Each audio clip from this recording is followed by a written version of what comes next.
رسول پاک کی چاہت ابو بکر صدیق، رسول پاک کی چاہت ابو بکر صدیق ہے، آپ فخر خلافت ابو بکر صدیق، صدیق مولا میرے صدیق مولا۔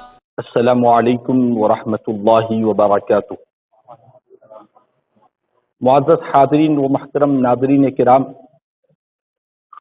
خلیفہ اول امیر المؤمنین افضل البشر بعد الانبیاء بالتحقیق حضرت سیدنا ابو بکر صدیق رضی اللہ تعالی عنہ کا اسلام لانے کا عظیم واقعہ حضرت جہانگیر اشرف سمنانی رحمۃ اللہ کی تعالی علیہ اپنی مشہور و معروف کتاب لطائف اشرفی میں بیان فرماتے ہیں۔ ایک صحابی رسول حضرت ابو مسعود انصاری رضی اللہ تعالی عنہ کا قول بیان فرماتے ہیں کہ سیدنا صدیق اکبر رضی اللہ تعالی عنہ کا اسلام لانا یہ وحی کے مشابہ ہے۔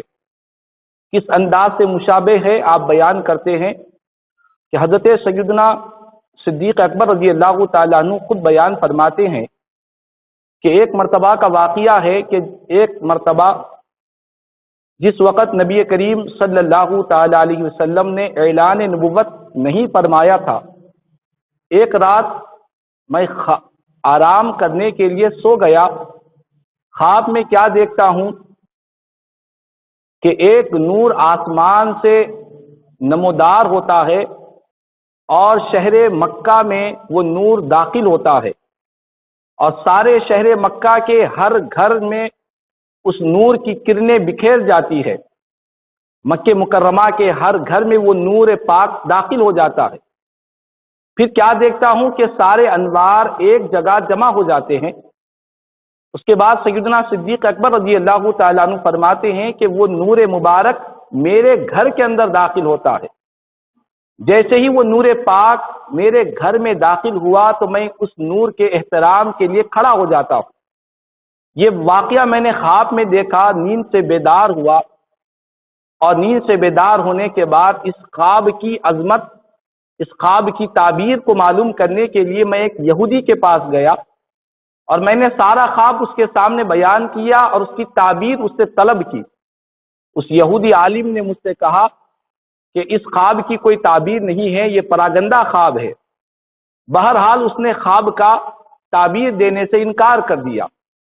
سیدنا صدیق اکبر رضی اللہ تعالیٰ عنہ فرماتے ہیں کہ ایک زمانہ گزر گیا، ایک مرتبہ میں سفر کے لیے نکلا تو ایک بحیرہ راہب کے کلیسا میں داخل ہوا، اس کی عبادت گاہ میں داخل ہوا، اور وہاں جا کر میں نے اس خواب کو بیان کیا جس خواب کو میں نے دیکھا تھا۔ اس بحیرہ نامی اس راہب نے اس خواب کو سن کر وہ اس خواب کی تعبیر، اس کی عظمت، اس کے فضائل، اس کے کمالات کو دیکھ کر اس نے پہلے یہ پوچھا کہ تم کون ہو، تمہارا تعلق کس چیز سے ہے؟ تو سیدنا صدیق اکبر رضی اللہ تعالیٰ عنہ نے فرمایا کہ میں قریش سے ہوں۔ آپ نے اپنے قریشی ہونے کا اظہار کیا۔ اس کے بعد اس بحیرہ راہب کہنے لگا کہ اس خواب کی تعبیر یہ ہے کہ اللہ تبارک و تعالیٰ تمہارے درمیان اپنے مقدس اور اپنے پیارے رسول کو مبعوث فرمائے گا، نبیوں کے تاجدار امام الانبیاء رحمت للعالمین صلی اللہ تعالی علیہ وسلم کی آمد ہوگی۔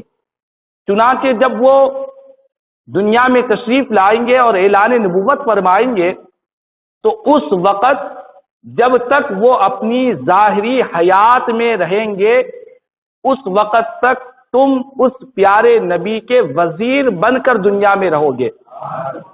جب وہ پیارے نبی اس دنیا سے وصال فرما جائیں گے، پردہ فرما جائیں گے، تو ان کے وصال کے بعد تمہیں خلافت عطا فرمائی جائے گی، تم اس نبی کے خلیفہ بنو گے۔ اس واقعے کو، اس خواب کو سننے کے بعد، اس تعبیر کو سننے کے بعد حضرت سیدنا صدیق اکبر رضی اللہ تعالیٰ عنہ فرماتے ہیں کہ کچھ دنوں کے بعد اللہ کے پیارے نبی امام الانبیاء ختم نبوت کا تاج پہن کر دنیا میں تشریف لائے اور اعلان نبوت فرمایا۔ حضور کا جب اعلان نبوت ہوا تو میں سرکار کی بارگاہ میں حاضر ہوا، ابھی اسلام میں نے نہیں لایا۔ نبیوں کے تاجدار رحمت للعالمین صلی اللہ تعالی علیہ وسلم نے ارشاد فرمایا کہ اے ابو بکر تم اسلام لے آؤ۔ حضور نے اسلام کی دعوت دی اور اپنے نبی ہونے کا سرکار نے میرے سامنے اعلان کیا۔ میں نے سرکار کی بارگاہ میں عرض کیا یا رسول اللہ صلی اللہ تعالی علیہ وسلم، ہر نبی کی نبوت کی کوئی دلیل ہوتی ہے، آقا آپ کے نبوت کی دلیل کیا ہے؟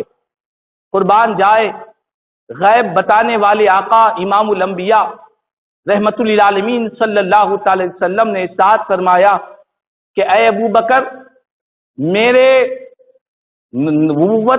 نبوت کی دلیل تمہارے لیے یہ ہے کہ جو خواب تم نے دیکھا تھا اس خواب کی تعبیر کو تم تلاش کرتے رہے، کسی نے کہا کہ یہ خواب کی کوئی تعبیر نہیں ہے، بالآخر ایک بحیرہ نامی راہب نے تم کو جو خواب کی تعبیر سنائی تھی، یہی میری نبوت کی دلیل ہے۔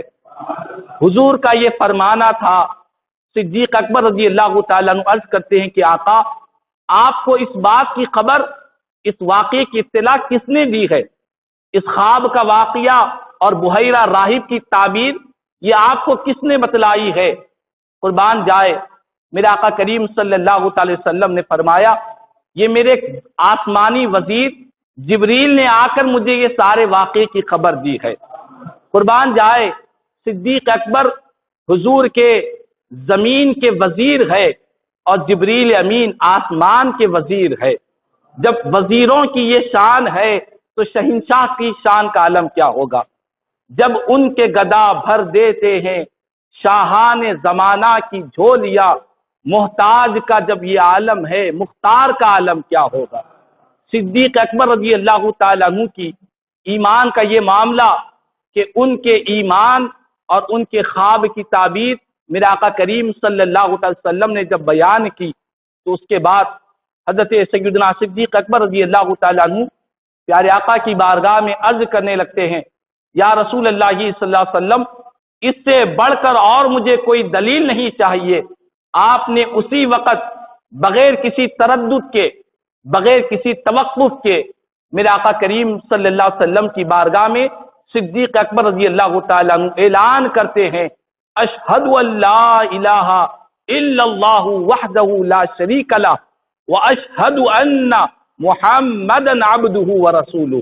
حضور کا کلمہ طیبہ پڑھ کر شہادت دیتے ہوئے دائرہ اسلام میں داخل ہو جاتے ہیں۔